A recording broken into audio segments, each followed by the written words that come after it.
នាំអ្នកនរគ្នាទៅមើលទេសភាពស្អាតខ្ចីញញនាំអ្នកនរគ្នាទៅមើលទេសភាពស្អាតខ្ចីញញលឺទេអ្នកស្នេហ៍សង្សារគេអ្នកចេញមកនៅនឹងយល់ថាទេ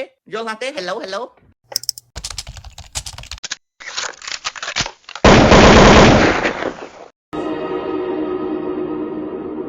Let's go ជំរាបសួរអ្នកនរគ្នាវិលត្រឡប់មកកាន់វីដេអូយើងម្ដងទៀតនេះគឺជាការធ្វើដំណើរទៅកាន់គិរីរម្យហើយការដែលទៅនេះគឺគ្មានការព្រៀងទុកទេគឺមានការបំពី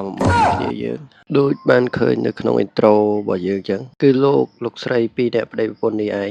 ដែលឆាតមកឌឺយើងតាំងពីព្រឹកកុកយើងរហូតដល់តែយើងទ្រាំលេងបានខ្ញុំក៏ទាញទូរស័ព្ទឆាតទៅសម្លាញ់អឹបរបស់ខ្ញុំមួយទៀតដើម្បីបានគ្នា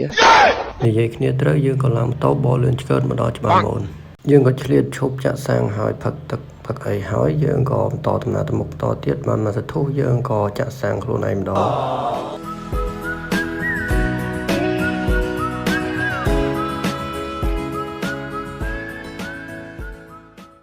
ក្រោយពីជិះប្រហែល80ម៉ោងមកយើងក៏មកដល់គិរីរម្យប៉ុន្តែគោលដៅមិនមែនត្រឹមហ្នឹងទេគឺគោលដៅរបស់យើងគឺឡើងទៅដល់បឹងចំការតែនៅខាងលើនោះអញ្ចឹងមុននឹងឡើងទៅបឹងចំការតែហ្នឹងយើងក៏បានទៅផ្សារដើម្បីទិញម្ហូបបន្ថែមដោយសារពួកខ្ញុំមកដល់នេះគឺវារៀងល្ងាចណាស់អញ្ចឹងបើសិនជាយើងអត់ទិញម្ហូបទេគឺប្រកាសជាខ្វះម្ហូបហើយទិញហើយយើងក៏បន្តដំណើរទៅមុខទៀត Let's go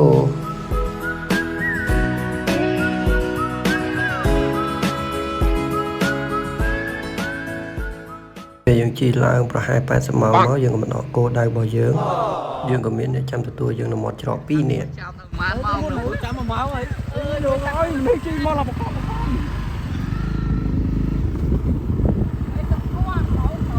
ដោយសារយើងមកដល់នេះគឺវារៀងល្ងឹតដែរអញ្ចឹងយើងអត់បានថតសកម្មភាពឈៀលពេលល្ងាចដូចគេទេប៉ុន្តែ3 2 1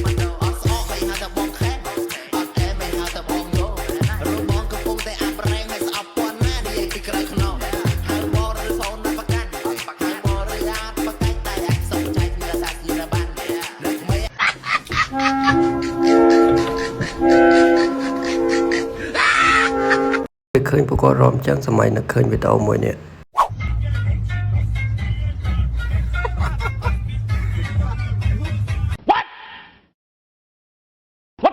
អូខេត្រឡប់មកឈៀលជាមួយនឹងទេសភាពពេលព្រឹករបស់យើងវិញ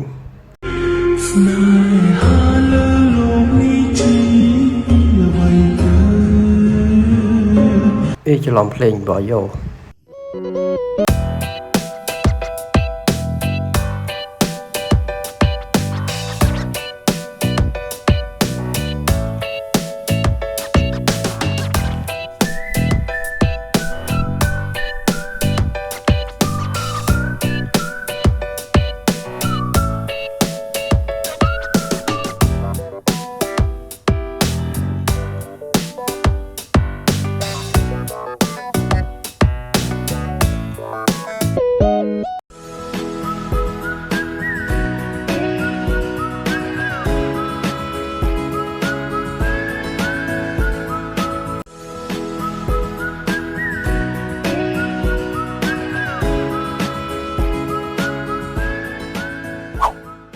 ក្រោយពីញ៉ាំអីឈៀលជាមួយនឹងទេសភាពពេលព្រឹកហើយយើងក៏រៀបចំអីវ៉ាន់ឡើងទៅឈានបោះតង់នៅខាងលើបន្តទៀត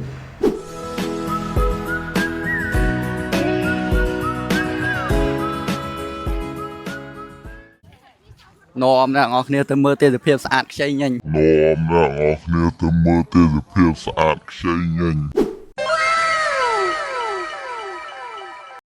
លឺទេអ្នកស្នេហ៍សង្សារគេ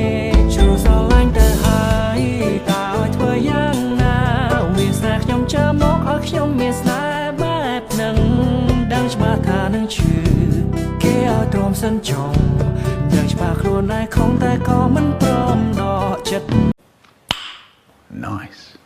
ពេលយើងឡើងទៅគយគុណទេសភាពនៅឧទ្យានបោះតង់ឆ្អែតឆ្អន់មកដល់ម៉ោងបាយថ្ងៃល្មមយើងក៏ចុះមករៀបចំបាយថ្ងៃនៅក្រោមតែមិនមែនបាយនៅកន្លែងទេបើបាយនៅក្នុងព្រៃចឹងវីដេអូរបស់យើងក៏មានតែប៉ុណ្្នឹងឯងជួបគ្នានៅវីដេអូក្រោយបាយ